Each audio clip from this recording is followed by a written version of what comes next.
Well, sit back and strap in because we have a bunch of new trade reports flying in. The Lakers, per usual, are always linked to a bunch of players, but now with the NBA offseason having officially begun, they're being linked to a bunch of new players.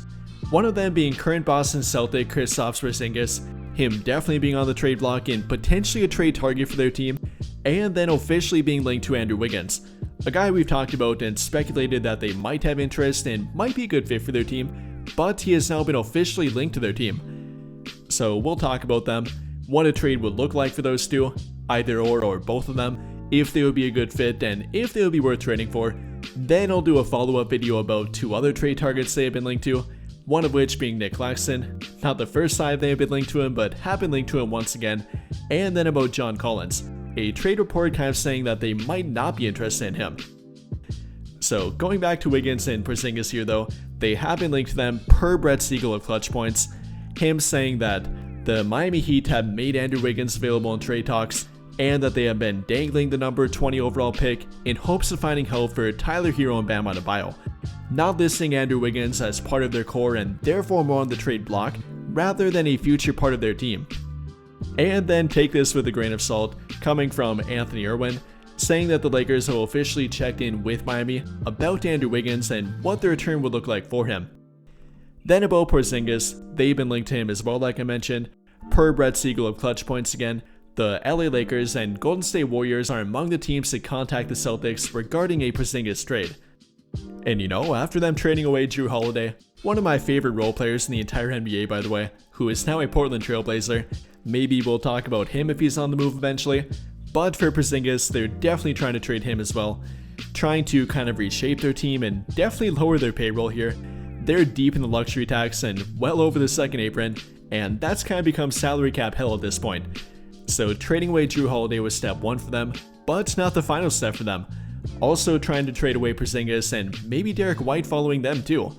So in regard to Porzingis and trading with the Celtics, might not be the most likely option or the best option in my opinion. I mean, in NBA history, there have only been 3 trades between the Celtics and Lakers, the last one being 21 years ago now. Back on August 6, 2004, the Lakers traded Rick Fox, Gary Payton, and a 2006 NBA first-round draft pick, which later became Rajon Rondo, not too good for them, for a combination of Chucky Atkins, Jermaine Jones, and Chris Mim, Laker legend Chris Mim. So keeping that in mind here, probably not the most likely trade partner for their team, definitely more rivals for them, and maybe not the most likely trade partner that will ever happen again, maybe not for Porzingis even, so I'm not sure I find that one very likely. But I guess if you want to talk about the fit and if he would be a good trade target for their team, putting aside the Celtics and Lakers history here and their trade history, I mean theoretically it would be a decent fit, but we gotta factor in how much he actually gets on the court and how much he can actually make that fit work with their team. After all, he never has been and probably never will be known for his health or durability, playing a grand total of 99 games with the Celtics over a 2-year duration. Not absolutely terrible, but definitely not very good. Only playing 42 games this season, 57 games with their team last season, only playing a grand total of 18 playoff games with their team, only playing in 7 games during that championship run, averaging roughly 12 points per game, 4 rebounds per game, over 1 block per game, and shooting fairly well from the field and 3-point line, but not playing very much during this playoff run, and when he did play, was absolutely awful on the court, only averaging roughly 21 minutes per game, averaging under 8 points per game, under 5 rebounds per game, under 1 block per game, and shooting an absolutely terrible 31% from the field and 15% from beyond the arc. So keeping that in mind here, despite what he can be and has shown the ability to be on the court when he's actually healthy, that's simply too far in between for me to make a trade for him and give up legitimate trade assets, which it would take to get him. Yes, they're trying to decrease their payroll and trying to get rid of him, but they're not going to simply give him away for free. Much like they showed with their Jrue Holiday trade, they're going to try to get trade assets back for him and try to make a worthwhile trade for him, not simply salary dump him.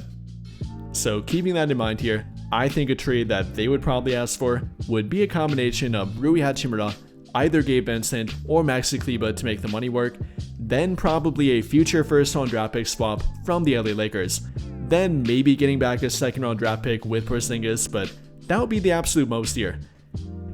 And if you don't want to go that route, trading away Rui Hachimura, which I really don't want to do, then you would have to go the Gabe Vincent, Maxi Kleber, Shake Milton, and Dalton Connect route, which I also really wouldn't like doing.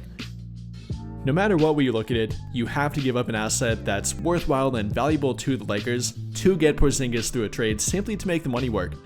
So in my opinion, not the best trade target for their team, is a theoretical good fit with his three-point shooting ability, with his rim protection, with his lob threat ability,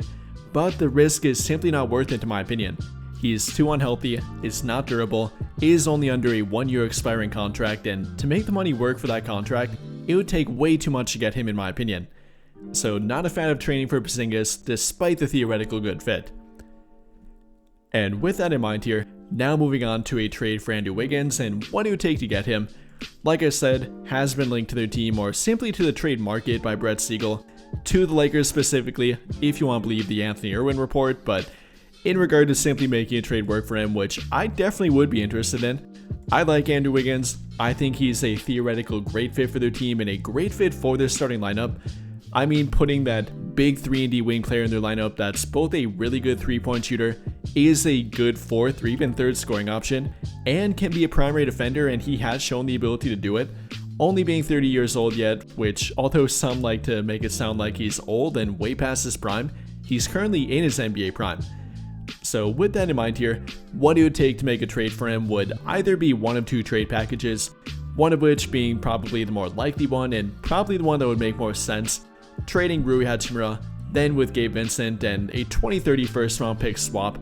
I think that's the most I would give up for him, and even the pick swap might be debatable, but I think the Heat would demand it and would request it if they're trading away Andrew Wiggins here. The Lakers get the much better fit in my opinion, Wiggins being the better defender by a landslide compared to Hachimura, being the better scoring option, being roughly the same amount of comparable three-point shooting compared to Hachimura, Hachimura being more efficient but takes them at a lower volume compared to Andrew Wiggins, Wiggins taking over 6 per game last season, averaging roughly 8 per 36 minutes, while Hachimura's at about 4 or 5 per 36, so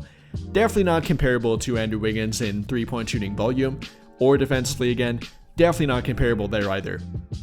But if you absolutely don't want to give up Rui Hachimura for him, would try to get Wiggins and then maybe bring Hachimura off the bench I guess, then you could offer a trade package including Gabe Vincent, Maxi Kleber, Shake Milton, but then have to include their 2031 future first round draft pick, which the Heat might take if they enter a rebuild. So if they're entering a rebuild, or maybe a soft reset, then they might take it, but I think they would demand Hachimura here in return for Andrew Wiggins. And like I said, I would be interested in it. I like Rui Hachimura, but if we're trying to improve the fit of this team, and if we're trying to make the fit of Luka Doncic, LeBron, and Austin Reeves work in the same starting lineup, then we definitely have to improve that small forward fit. Again, love Rui Hachimura, love what he is as a teammate for their team and what he's been with their team up until this point, but no matter what we look at it, he's never going to be that defensive option for their team, can't take on tough perimeter matchups, isn't very switchable on defense, isn't either a great perimeter defender or post defender, and simply doesn't work with those three in the same lineup, at least not defensively. I mean, putting a better defensive center behind them would help, but I still don't think it would fix the actual problem. That again being their perimeter defense, that small forward defender in their lineup, which they really don't have right now. Whether you're talking about Hachimura, or then trying to make Luka Doncic, LeBron, or Austin Reeves fill that role for them, they simply don't have it. And until they address that problem, they're not going to make the fit perfectly in their lineup, and especially not on defense, even with a better center behind them. And looking around the trade market, looking for a big 3-and-D wing that can take on tough perimeter matchups and actually is on the trade market, I don't see any other option apart from Andrew Wiggins, especially not one that they can actually trade for with their current trade assets. And you know, I think that's the thing that fans are forgetting about and not taking into consideration here.